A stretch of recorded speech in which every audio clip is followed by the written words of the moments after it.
Alors en fait, l'Héro, c'est ce qu'on appelle un scanner péropératoire qui va faire des images en salle d'opération. Donc il y a les scanners qu'on appelle préopératoires qui font du diagnostic. Donc c'est 2-3 jours avant de bloc. Et ça, c'est un scanner péropératoire, c'est donc durant l'opération. Alors à quoi ça va servir? Pourquoi c'est important? Parce qu'il arrive parfois que durant l'opération, lorsqu'ils ouvrent, ils vont avoir du liquide qui va sortir du cerveau. Ça peut être un œdème qui a grandi, un saignement, je ne sais quoi. Et ce qui fait que l'imagerie qu'on aura faite avant, elle va être différente de ce que j'ai maintenant sur la table, parce que j'ai plus le liquide. Il est sorti du cerveau. Donc il faut que le chirurgien puisse faire une imagerie au bloc pour pouvoir recaler et avoir de la bonne image. L'autre avantage de ce système péropératoire, c'est lorsqu'ils vont faire une chirurgie, ben voilà, au bout de 2 heures, 3 heures, etc., ils disent bon bah là je suis bien, je pense que j'ai fait ce qu'il fallait, allez, je le passe au scan, le crâne ouvert, et je vérifie s'il ne reste rien. Est-ce que j'ai tout enlevé? Donc le gros avantage de l'Héro, c'est de pouvoir faire un scanner durant le bloc avec le crâne du patient ouvert. Voilà. Ce qui est peut-être fait actuellement, mais il faut sortir de malade, le mettre dans des conditions stériles immenses, ça mobilise plein de monde, donc c'est pas jouable. Ils le font très rarement, mais vraiment seulement quand il y a besoin. Donc l'Héro, c'est un scanner qui a un tunnel qui est le plus grand sur le marché. On ne trouvera jamais un tunnel qui soit aussi important. Donc c'est un scanner qui a été développé avec un partenaire et qui a une dimension qui est certes grande, mais qui est bien manipulable. On a un diamètre donc de 1,07 m. Il n'y a aucun scanner sur le marché qui soit assez grand. Et ça trouve donc sa justification par rapport au fait que, par exemple, pour le brachii, on doit scanner le malade qui a plat ventre avec les bras ouverts, ou scanner le malade avec un cadre sur la tête. Donc il nous faut un scanner qui soit grand en neurochir.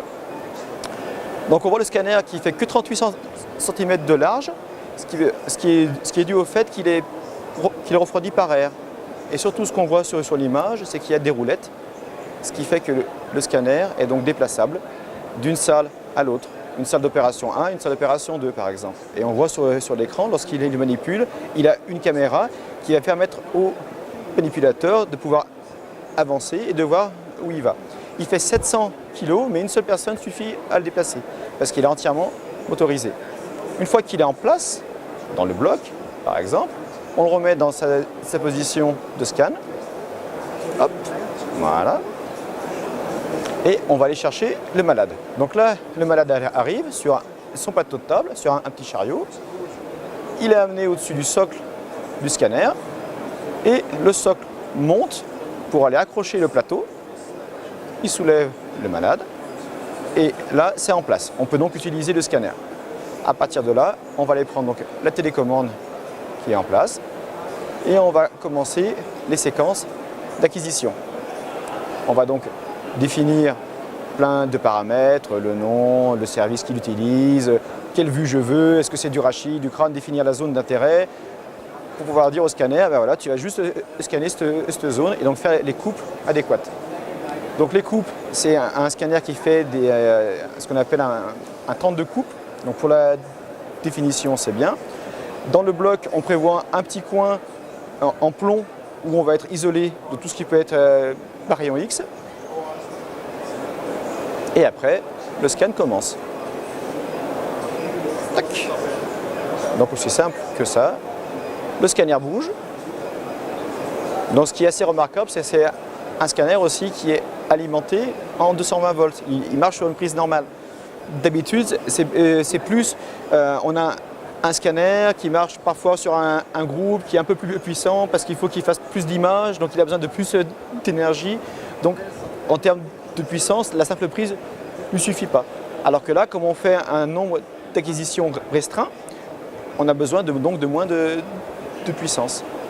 Alors on peut aussi donc le coupler à la neuronavigation, donc par exemple pour le brachii ou pour le crâne. Et comme ça, toute l'imagerie qui a été faite est directement transmise à la neuronavigation et immédiatement recalée à l'endroit précis que je suis en train d'opérer. Et on voit les marqueurs sur le scanner qui vont permettre de faire cet interfaçage-là.